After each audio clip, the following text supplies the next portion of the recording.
Welcome again, everyone. My name is Jonathan Harwell-Dye, and I am the Director of Programs for the Arts and Business Council of Greater Nashville.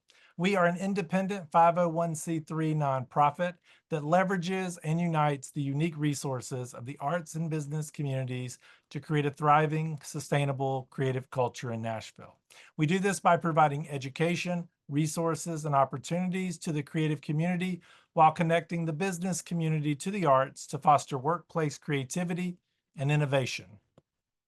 When you become a member of the Arts and Business Council, you join artists, art lovers, creative organizations, and leading Nashville area businesses in cultivating our creative community.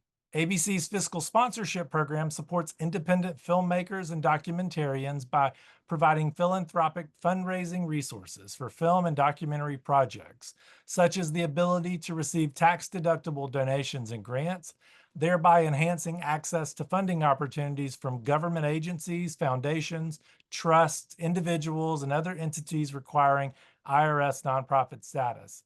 Eligible projects must be independent narrative or documentary endeavors encompassing formats such as short or feature film, television or docuseries, web series, podcast, and even experimental and immersive media, with at least 51% of production occurring within the state of Tennessee. The Tennessee Film and Entertainment Webinar Series is generously sponsored by the Tennessee Entertainment Commission. So let's watch a short video about the Commission and Tennessee's thriving creative industries.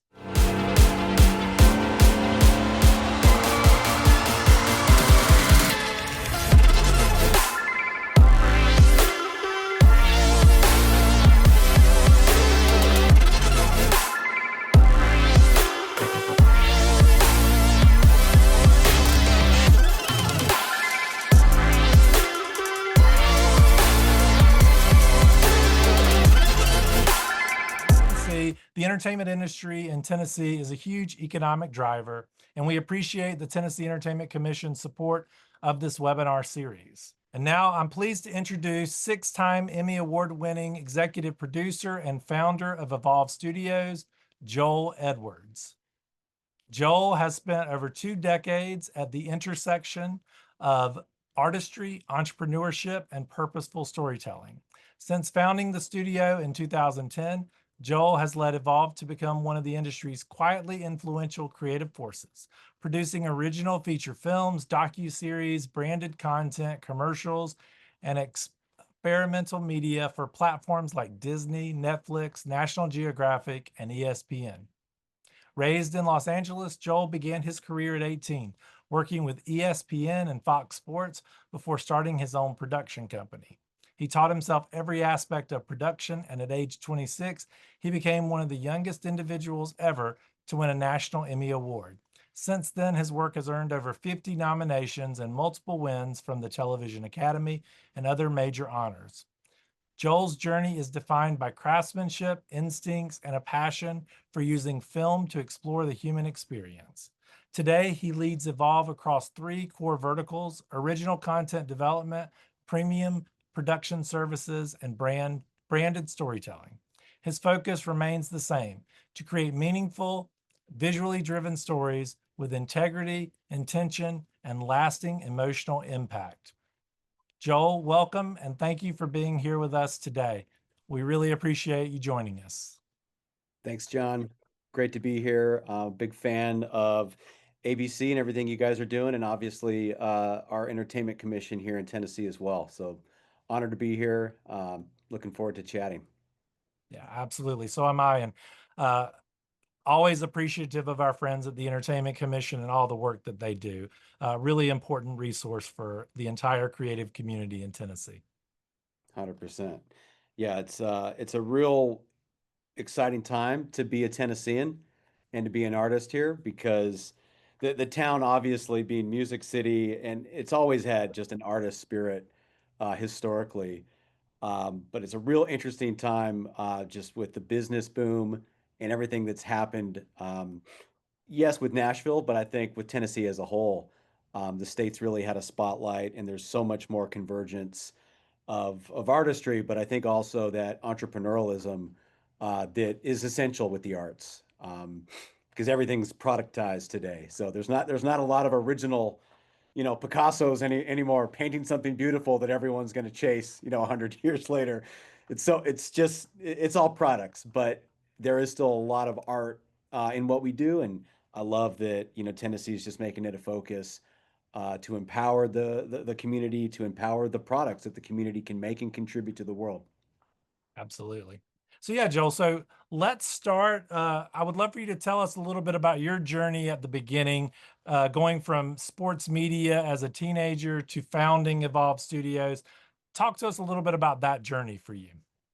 Yeah, I think so. Just for me personally, it was always a intersection of art and entrepreneurialism. Even at the very beginning, I remember I had an aha moment when I stepped onto a television set, ESPN sports broadcast.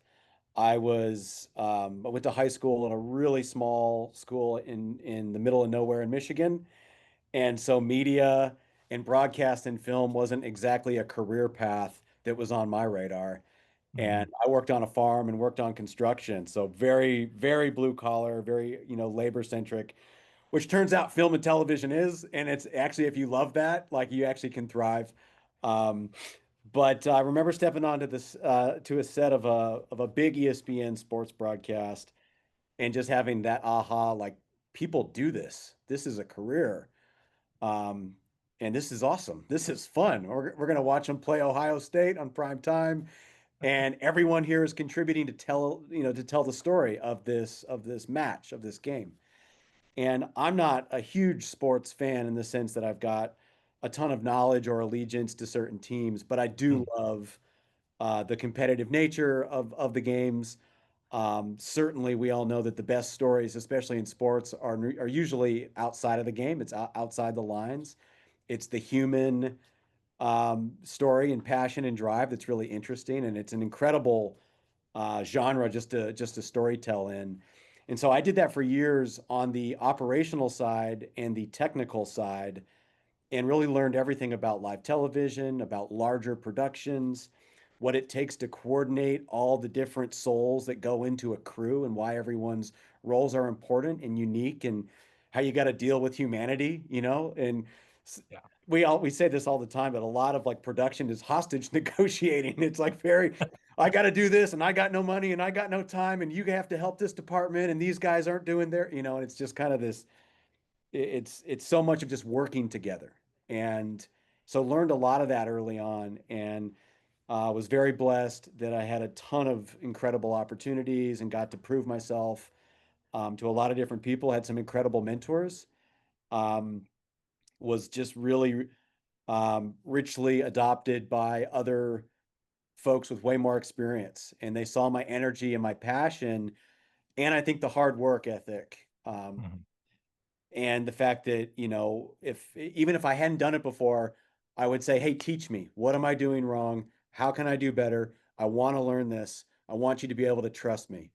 Um, and I think so much when we're inexperienced in things, we're not asking those questions. We're just kind of like clamming up and trying to be quiet and, fake it till you make it, right? And well, I don't know, but I'm just going to be quiet and I'll learn it. There was a time where mentorship and apprenticeship was just standard operating procedure. And I hope we can get back there where like those Mhm. are safe questions and they're actually healthy to say, hey, I don't know this, but I can learn it. And I want to be trusted. I want you to be able to lean on me to do this job or to do this role or to have that responsibility. And so um, I was very, very blessed in that I had good mentors and leaders that would let me fail, teach me, really wanted me to learn. And so that turned into being tasked with more and more success, more and more responsibility, um, and got to a point where I was kind of working on some of the biggest shows in sports broadcast and had proximity to some of the decision makers of the sports programming industry. And this is along the time that the 30 for 30s were launching and the E60s and all the kind of sports journalism docuseries. And I Mhm. remember sitting with a guy who would become the president of ESPN in a green room, and I was coordinating his travel because I'd been trusted to run talent and coordinate all of the VIP, executive, and talent transportation. And he's like, "What do you want to do, kid?" And I was like, "I'd love to storytell. I'd love to pick up a camera and actually storytell." And they started E60, shortly after that, and I got invited to be a part of that, and was one of the I kind of call my generation the Vimeo kids. So these were the young kids that weren't film school educated, but had kind of learned their film craft on Vimeo, which before it was what it was today, it was kind of this niche fringe artist place to put stuff out that wasn't YouTube.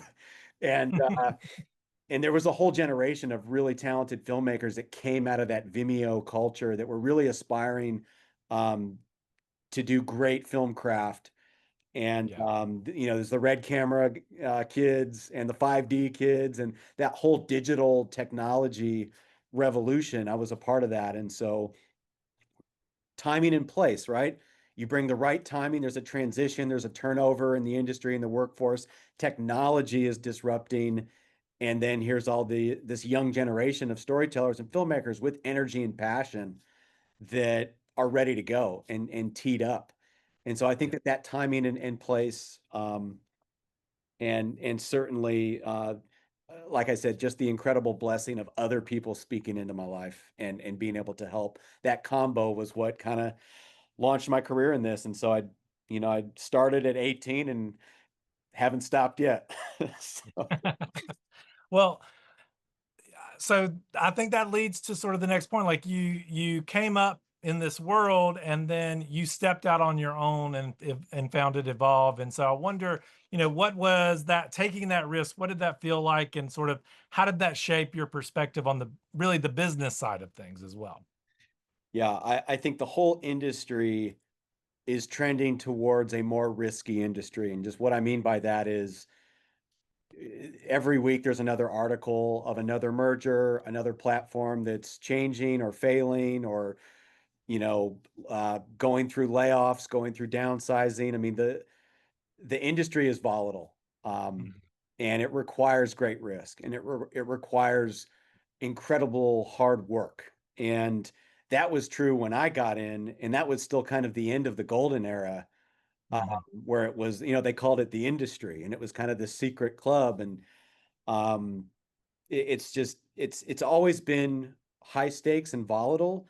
I think it's even more so now. I think that certain people thrive in that. They thrive in that disruption.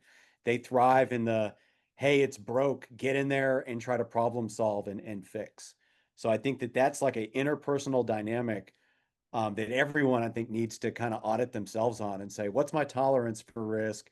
How routine or streamlined or templatized do I like my life to be, and in turn my work and my vocation to be? Or how much do I like to get in there and mix it up and see what happens? Like, what's my how comfortable am I gambling? I mean, it really, like, that it is a mindset. And I think that what I saw early on was an opportunity for disruption, with new technology, with smarter ways to work. I also saw, that the older generation of that industry, there were some wonderful people, and again, tons of incredible mentors. But I did see a little bit of kind of that, what's the term? It's that lackadaisical, kind of that fat and happy, mode of like, hey, Yeah. we're good. Things are easy. It's all 35 millimeter. Things are very expensive. Day rates and overtime are amazing. I'm just stacking that OT. There was kind of a blank check, for Mhm. films and television back then.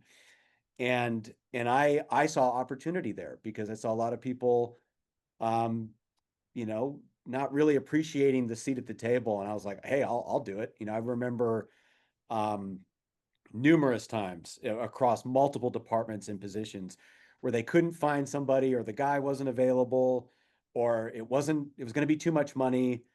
And I would say, I'll do it, just because someone needed that. The role needed to happen, the work needed to be done. I wasn't there to fuss about rates or budget. I was like very happy to do the work, because it's a lot more fun than the sod farm that I was working on, or cleaning out a crawl space or hanging drywall. So I do think that there's just like a personal motivation there, and so I saw those opportunities. It was risky. A lot of the original documentaries that I did in were very risky stories. We did several docs on human trafficking, and we Mhm. were in Johannesburg during the '06 Super Bowl, World Cup, and we were in dangerous positions. Like we had security, and we had thought through to the best that we could the Mhm. personal safety issues of filming and telling those stories. Um, but it was a dicey gig, and a lot of people wouldn't take that kind of assignment.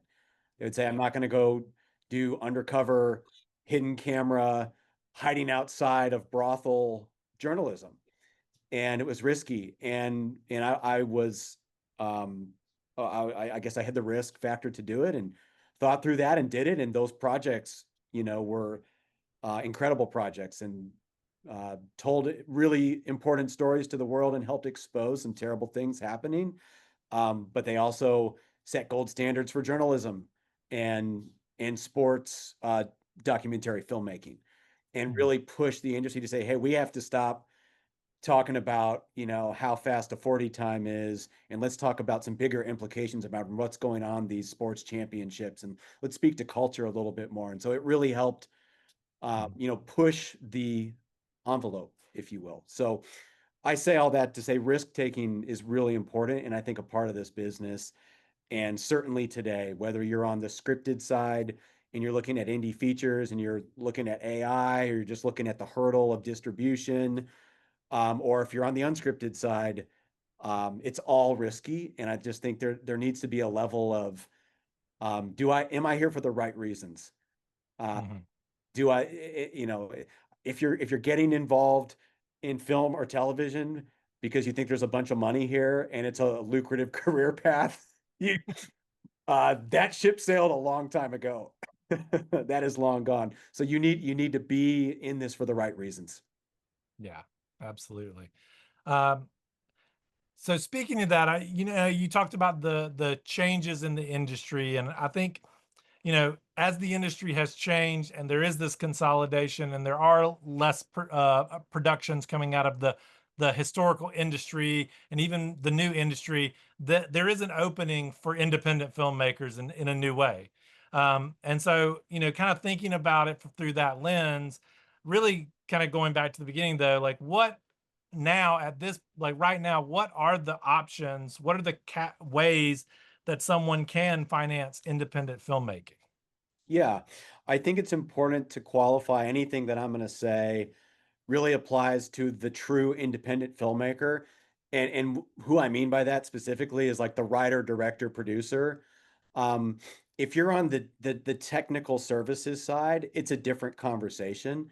If Mhm. you're an aspiring DP, or you're looking to make the jump from, commercial production design to narrative production design, that is more of a technical services crew path, and it's just a different conversation there. Yeah. So I think that we're specifically talking to creatives, filmmakers, and storytellers that want to make independently produced features, and maybe it's a series or a short doc, but Yeah. um, I think who we're talking to here specifically is storytellers looking to finance and distribute their stories, Yeah, because absolutely. that's a again, this is like a whole, this is one weird target to begin with, and that's even more of a structured bullseye. And I Mhm. think it's important just to know where your bullseye is, know how you fit into that, and kind of what your target is. So in that lens, um, in putting aside services and so many other formats and genres that you can work in as a filmmaker, the industry has never been more disrupted.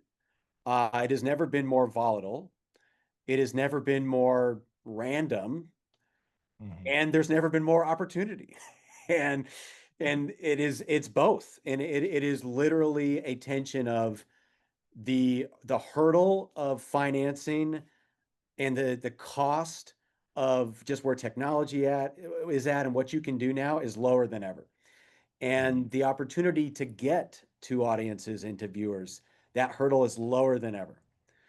Um, the interest in independent film in terms of building a team and getting people to come around you, and structuring all of the key roles and players that you would need, is lower than ever. There are lines out the door.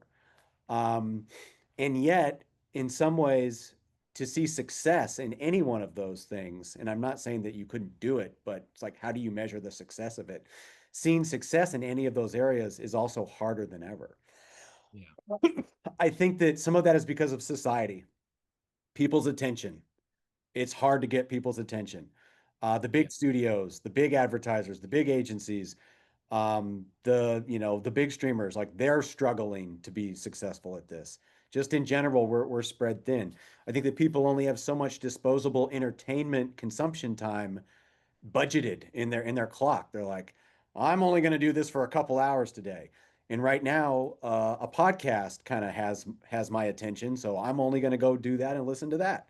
And I'm not going to go to the theater. I'm not going to sit down on a weekend and give you 90 minutes for a film. So you're dealing with people's attention span. You're dealing with culture right now and the different sways that it goes in and what people are interested in. Um, you'll notice around big events, whether it be Olympics, sometimes it's sports, sometimes it's a political cycle, sometimes it's an event that happens somewhere. The appetite for content swings, and all of a sudden people are watching again. When things are really hard in life, usually comedy does well. It's like it just tends to, people are more interested in it. So I do think as a storyteller, you need to be paying attention to those things. Prepare for constant disruption, always be looking at culture and society. Because ultimately your story, whether it be a scripted indie feature or a doc, when you make a movie or you make a doc or a show, it is its own business. It is a micro business and it is going to have a P&L, profit loss. It's going to, you're going to have to define what success is for it. You're going to have some form of capital, that's money that you're raising, or time and resource that you're investing, or favors like that. That balance sheet could look like some cash, a bunch of sweat equity, a bunch of blood, friends, and all these different strings that you're pulling, favors, all that stuff. But like it will have it'll have a sheet, and it'll be like, here's what we put into it. Mhm. And then you're going to make it and release it, and you're going to have to judge that or grade that against something. Is it views? Is it money that we made? Did we not get any views or make any money, but the right person noticed us, and now all of a sudden I've got my next project because I proved myself as a filmmaker or a storyteller in this genre. So my point is industry is crazy, very volatile, very risky. You have to define success for your project. You Mhm. have to you have to have a priority stack of like, here's what's most important. Here's how I'm going to grade success. And there's a bunch of different ways that you can do that. Like I said, it is building a resume. I think a lot of folks just want to work in movies. They want to be a filmmaker, so they're just trying to show that they can do it. That's a perfect way to get started and get the reps and experience and all that stuff. But if your main goal is building a resume, you also shouldn't be grading yourself on how much money your film made, or even Mhm. if you got distribution, or certainly, and I hear this a lot, I want to change culture. I want to put something into the world that's going to change people's life. I'm like, well, you can't do all of these things at the same time. You do realistically need a true priority stack, and you need to keep to that as you go about that process. So I think you have to have the success defined and have a priority on those things. And then Mhm. I think again, it's like treating the project like its own business. You do have to be responsible fiscally, and you do have to be responsible to resource and time. And what does every good business need or do? It has customers, it has buyers, it has an audience in this case. So I would spend more time thinking about your audience, your customers, the folks that are actually going to consume this thing, than I would even working on the project itself. And that may seem counterintuitive because you're an artist and a storyteller and you want to put all this stuff into it. Mhm. But at the end of the day, how are you defining success? I think it all revolves around people seeing it getting to them, it speaking to them, it resonating and landing with them. So you need to be thinking about, well, who's them and how am I getting to them? And you got to spend a lot of time on that. I think it's actually more important, the marketing, the distribution side, that's where the majority of your efforts in this micro business of a film or a documentary need to be spent. Um, and then in terms of, fundraising or financing this thing, um, I would say anything that you see on Google or Chat GPT about how films get financed, I would say throw that away, because that's old information and Yeah. it's not really relevant. Certainly, there are what I would say your kind of big rock areas. There's always going to be a private investor or someone that you can convince to bring money to the table.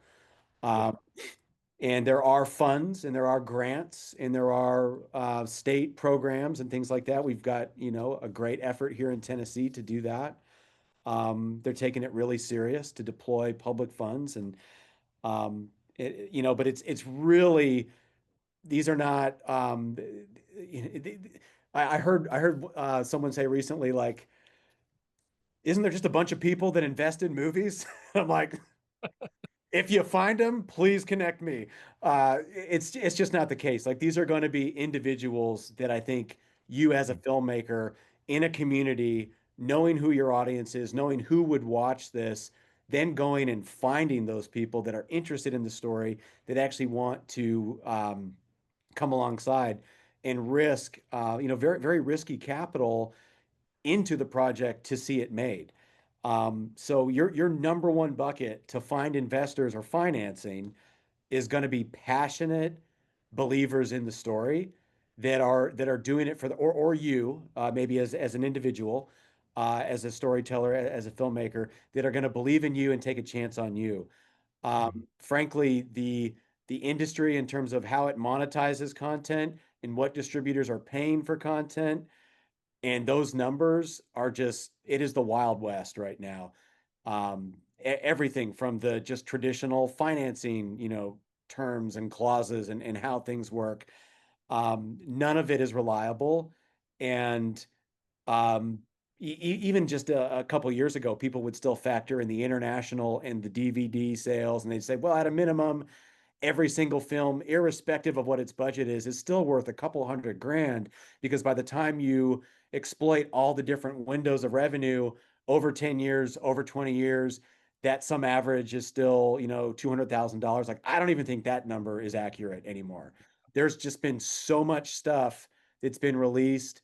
The traditional systems of monetization, which again, like even DVDs used to be a huge part of that even a few years ago, surprisingly.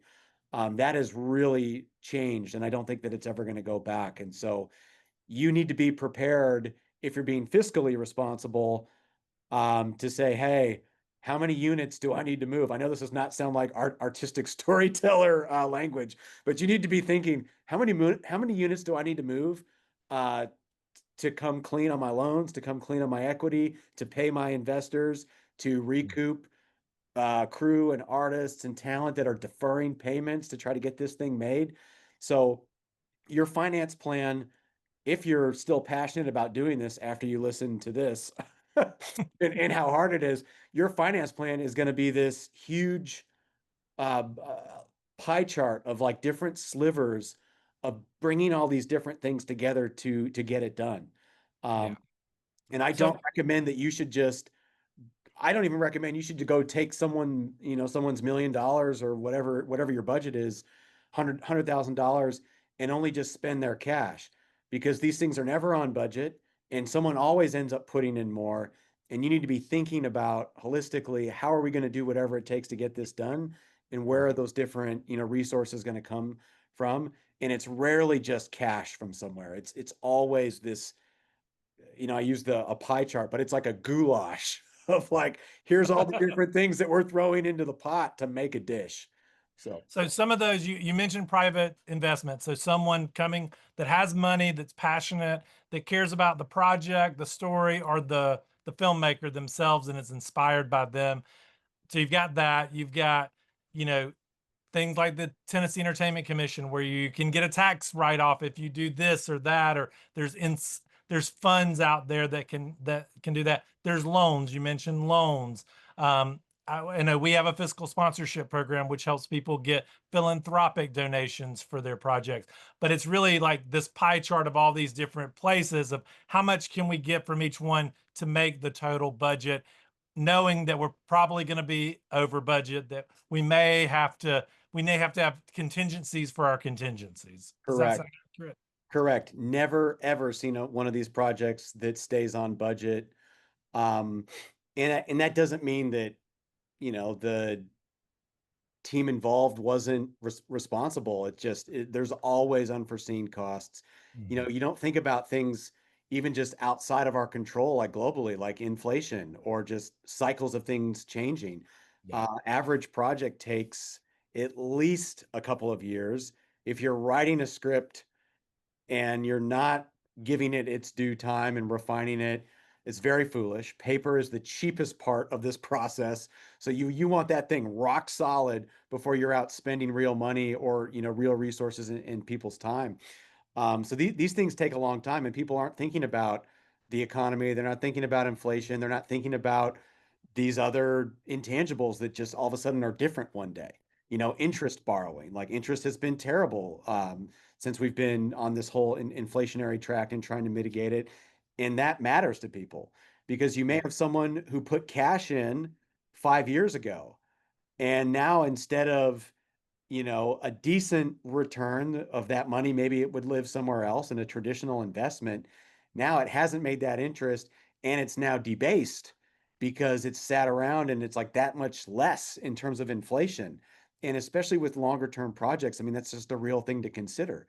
And so again, I realize this is not like artistic, fun stuff you want to be talking about, your central dynamic conflict and how your character is going to, you know, have this epiphany and change his entire direction of his life and go save, whatever, you'd be writing. But like, this is the important stuff to be thinking about. I think these things are products at the end of the day, unless you are blank check financed, meaning like we're not fiscally responsible to the project.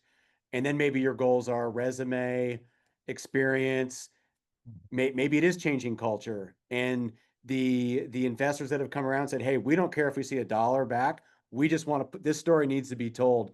What a beautiful project to be a part of. um, Go for it and absolutely put everything that you can into that and make that great. But most projects don't work that way. There's real resource and real responsibility that's involved with making these things, and so Yeah. I think you have to be responsible to that. It's going to be a hodgepodge of different sets of resource that are going to ultimately create the resourcing and the financing to make one of these things happen. The other thing that a lot of people don't think about is it's known as P&A, prints and ads. It's an old term, but it's the marketing money. Um, it's the paid YouTube, it's the paid social media, it's the opportunity just to cover your festivals and your other Mhm. things, awards, other things you're going to be submitting to, even just getting people out, even if you do like limited theater engagements, fathoms or one nights or things like this, it all takes money to kind of drum up that interest and that exposure to try to get on people's radar. And Mhm. it's usually an afterthought, especially for independents. And that's something you need to be thinking about, in my opinion, at the very beginning Yeah. is, okay, we're going to make this thing. How are we actually getting it out to people? Yeah. And how much is that going to cost? And how much of the resource needs to be allocated for that? Yeah. Well, and that brings me to a follow-up question on that, because thinking about the sort of after the film is made and you're getting it out in the world, the idea is that you are recouping what you've spent, you're recouping for your investors, your that P&L that you talked about. But you know, you can't count on DVD sales. You can't count on these, international sales in the same way you could before. What are the pieces that when someone is looking at a project to go, how much can I truly expect this project to make if I am successful? If I do make it, I do create this marketing plan and budget. Like, what are the pieces of, like, what are the different revenue pieces? I guess sort of that Yeah. that goulash, if you will. Yeah. So on the distribution side and the recoup side, we're now looking, years in advance. Like we're never saying, oh, hey, within a year or two, here's what we're expecting. That timeline is now gone to 5 years to 10 years. Just realistically. And that's not because we want it to be. That's optimistically thinking, hey, if we recouped and returned in 5 years, that would be a win in an independent world right now. Now there are some um, the bigger balloon and the more money there is and the bigger star power and the more you have on the initial push, that can change. But I Right. think that like the way to think about this is there's a wealth gap and a wealth divide and in many ways this is happening just in our society, but there's this divide of the middle class. There's a Mhm. there's a financial fiscal inequality happening, rich getting richer, poor getting poorer. The same is true of content producers right now. And so where does the independent live in there? Well, we're not on the rich side, right? So we got to figure out like, are we somehow staying in the middle class? And what does that mean? Are we now falling down? Because frankly, if you get Tom Cruise behind something and a couple $100 million, it's going to be successful. Yeah. Why? Because they have a real good formula for that. And there is a set of ingredients that just work there. Now, that's a huge balloon, right? That thing is like it's even hard to get your mind around that. But the legacy folks that do that well can do that and execute that and make money and set records. On the flip side, I don't see a ton of Napoleon Dynamites anymore, which was made for like 250,000. And I mean I don't even know what it did, but it was like insane, uh, Yeah. hundreds of millions of dollars. Um, that's not happening. And what I mean by that, but that was a needle in a haystack to begin with. But if that's your business plan going into this, that's just not that's not a good plan. If it does happen, everyone will be cheering you on, but it is a lightning in a bottle kind of thing, where you would strike that kind of movie magic. And if you were going to do that, I would say, okay, then you need to go make 10 or 20 of those. You need to go take 20 shots and see if one of them hits. And don't just put it all into one. But maybe you could get that. It'd be an interesting way to try to find success. My point being is like the big guys, while they're still struggling, they are finding ways to still be successful in certain in certain franchises, certain projects. This would be a whole nother conversation, but even just going back to the old franchises is wearing thin. And we're going to see more of that, but it's just continually going back to old IP. What are they selling there? Nostalgia. That's the product that they're selling to the viewers. It's not like it's some unique new idea that is capturing everyone's hearts and souls and minds and like, oh, we have to go see this and go to a theater, this weekend. Um, so it's again, they've really hacked the product and they're feeding the customer base with the business, the product that they know will sell.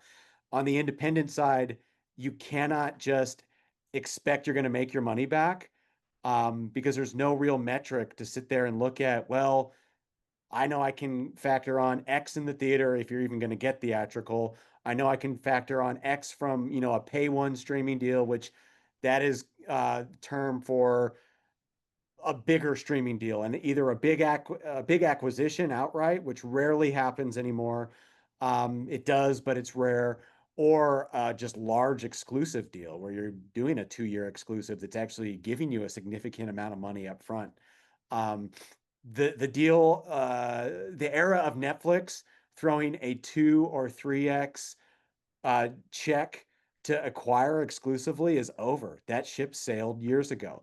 And people are still Googling and thinking like, oh, well, if I made a film for, 400,000 and I got a decent actor attached, I could flip it for double or even 500 to make a little money. And I just don't think so.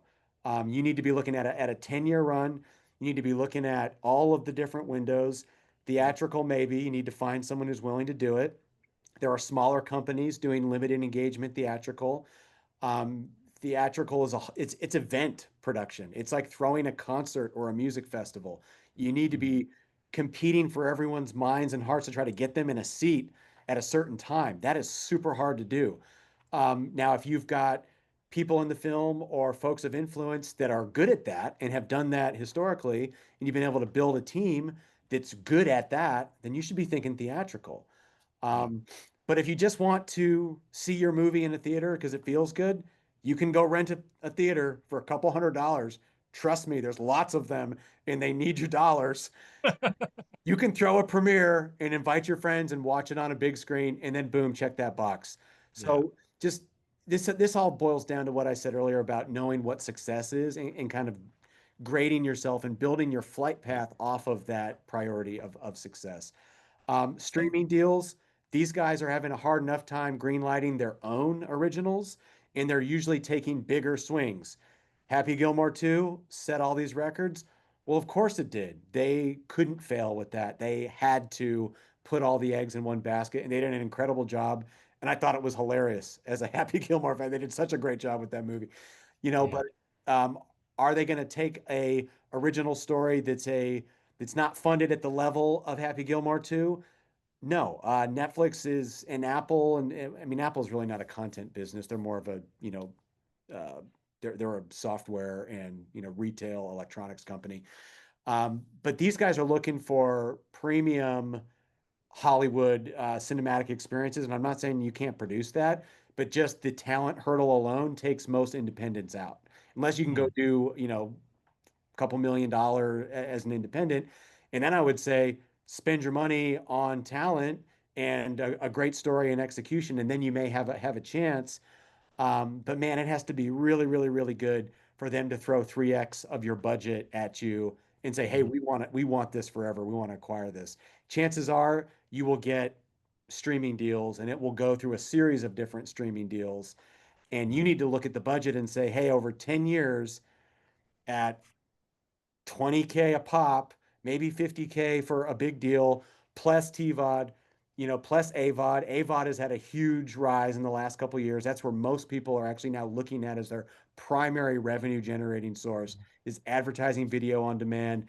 That's Roku, Freevee, Amazon's rebranding IMDb. I forget what they are calling it. But this is ad supported. And at that point, you might as well get onto YouTube too, because YouTube is the OG king of ad-supported content.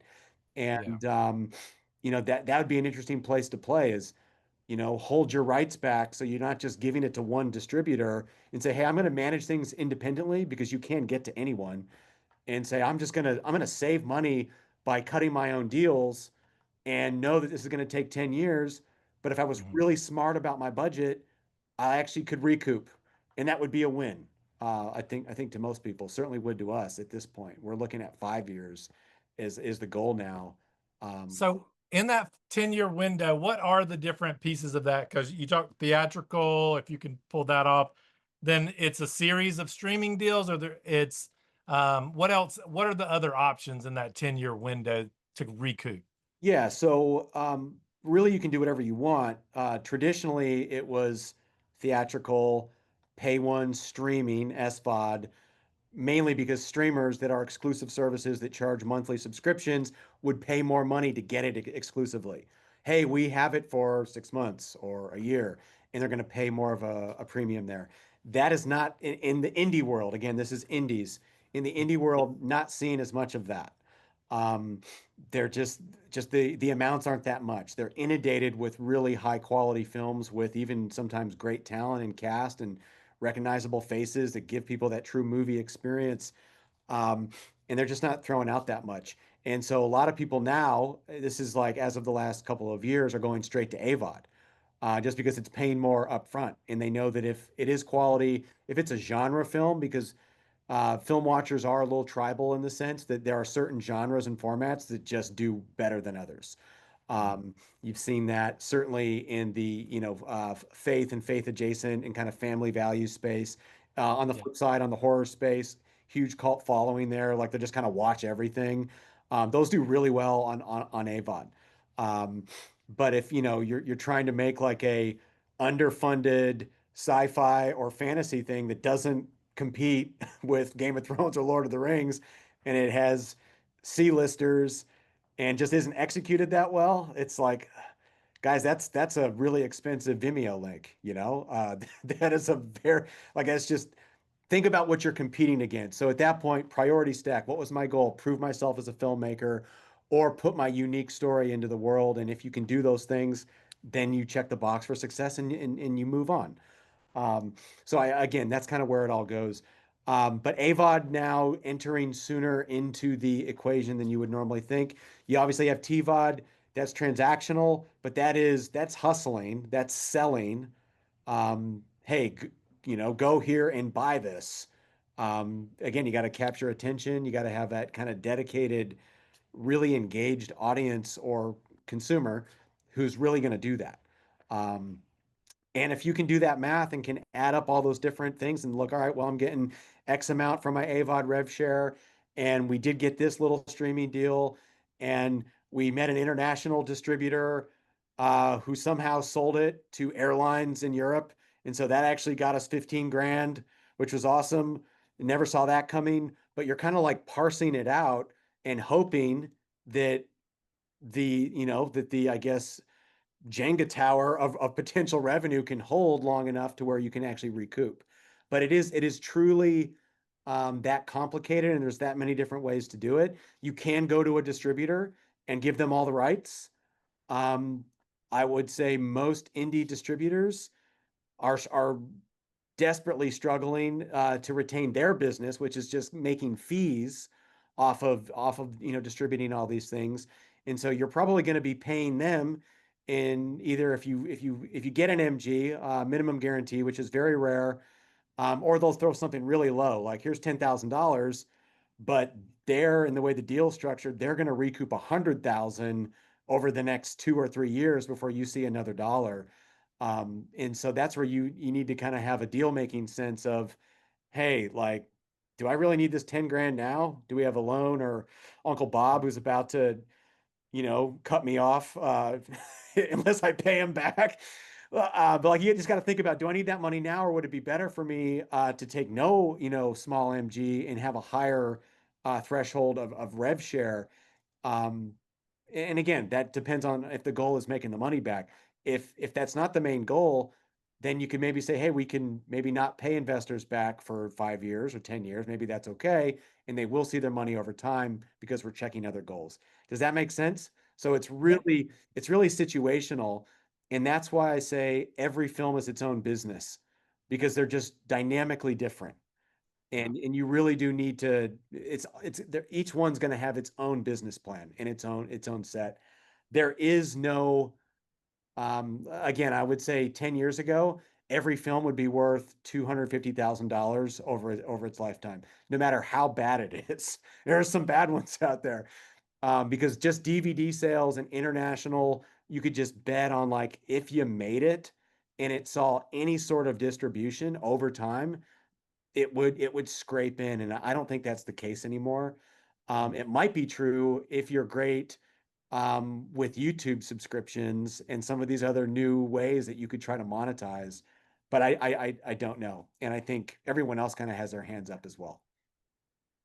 Thank you so much, Joel. So we've got about 8 minutes left. So I'm going to open it up for questions. If you have questions, you can drop them in the chat. I'm going to pull out a couple of questions to ask Joel. But one thing I do want to jump back to, I'll give people a chance to put questions in the chat.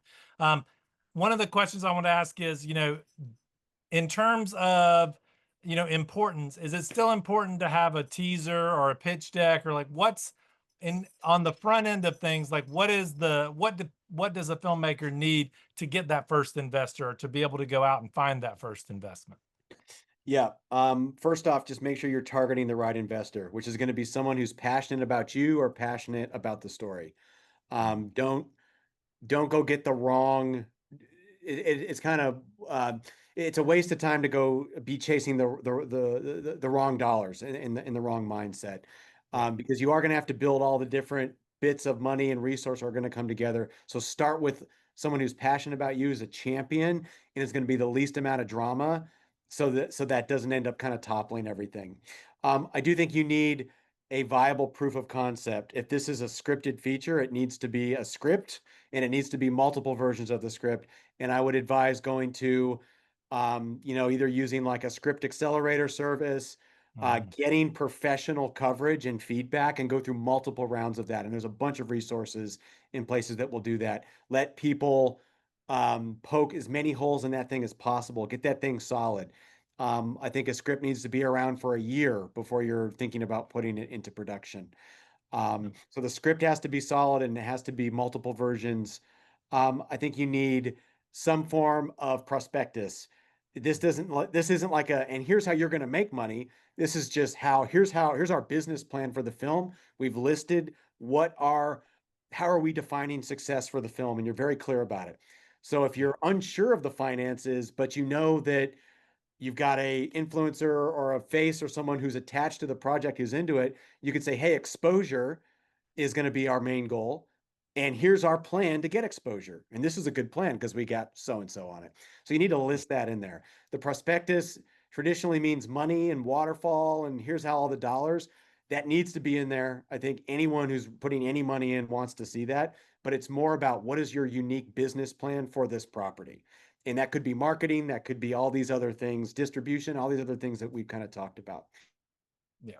Awesome. So one question that in the chat, do you see merchandising or boutique Needs to physical happen. media editions in the A24 vein replacing some revenue? Um, let's see, Focus, Fox Searchlight have all started merch stores in the last 3 years for things like Eddington bobbleheads. Is this something indies should be thinking about? If you really think it's worth the ROI, I think that's a whole nother business, right? And it's going to require fulfillment and retail and all that stuff. Um, Angel Studios, which is interesting, they've clopped on the map as this SVOD service, and they've got a whole retail arm, and it's doing well. And so I think again, like that's something to consider, but you have to weigh like, is that worth the ROI? Does that check those boxes of what is success for you? Um, I would say make sure that your cost is low and that your upside is high before you go put all the money into being able to sell something that you don't know if people are going to buy or not. So another question, it was submitted a little bit earlier, but what are some of the best practices for monetizing documentaries? So is there any difference in what you talked about between documentaries and like a narrative feature? Yeah, this would be a whole nother Zoom. But docs are certainly more highly valuable right now, and that's going to happen while AI continues to just reveal itself. We don't even know where AI is going. Based off of what I'm seeing, it's going to really, really shake animation, heavy visual effects stuff that just used to cost like basically insurmountable budgets for indies you can now get in and prompt all of it. And especially if you're seeing it on a smaller screen, it's just going to be really interesting. Mhm. Factual journalism, all that stuff that lives in that documentary, unscripted space is going to get a premium, in my opinion. Why? Because it's real people doing real things in real places, and good storytelling around that cannot be reproduced. It can't be faked. Mhm. And look, man, like especially the craziest stories of humanity that are real are the ones that you can't turn away from. A great doc is like a dumpster fire that you can't not watch. You're just like, oh my gosh, like this is insane. And so I would encourage filmmakers to say, hey, if that's a skill set, if that's an interest, and you're trying to be viable, I would definitely lean that way. Awesome. And then one other question, someone's making a short film, a mental health film, and they want to know about how did they retain the rights if it ever went to streaming. They don't want to lose rights in having a role going forward since it's their story, their Yeah, personal. I think there are lots of ways that you can retain chain of title. You can register scripts with the United States Patent Office, which is always smart to do. You can register it with the WGA, even if you are not a guild member. It's just saying, like, hey, here's my name, here's the story, here's what this is, and I'm the owner of it. Um, you can create eminent domain with websites and blogs and publishings and other things where you're saying, hey, this is my material, this is my story. Um, I would just say, like, no one can take anything from you unless you sign it away. And so you can absolutely retain, life rights in different formats or genres. I don't think a short film is ever going to get a proper streaming deal, because there's not a ton of formats for that. There have been platforms that try to like curate shorts, but as an individual property, it's not something that would ever, I think, have real legs as a monetary investment of sorts, of like, hey, we made a short and you can go buy it. Um, I've done that a few times, and we did it as proof of concept. And the only people that bought it were other film folks that thought it was interesting and it like felt good, but it wasn't even worth the money to put it on Apple TV. So you just got to weigh all that stuff. Yeah. But you can absolutely retain all those rights. Um, and one of the great things that AI is helpful for is helping decipher legal. And instead of, burning $400 an hour or something with a lawyer, you can use those services to help you just break down simply contracts and deal points and things like that. Um, so I think that's important. And I have just one other thing, and I'm happy to stay longer and answer a few more questions. I know you guys got to cut it, but the biggest thing I would say to anyone is like, if you're going to do this, you either need to build or join a team. If you're trying to do this on your own, this is already an insane uphill climb through a very tumultuous and risky environment. And so you are stronger in numbers. It's more fun together. There's more joy when you get to go on these endeavors together with others. And you're going to learn more, and you're going to be able to empower each other and lean on others' strengths in areas where you have weakness. And so the key, I think, to doing this and enjoying it is doing it together. So join a team or build a team.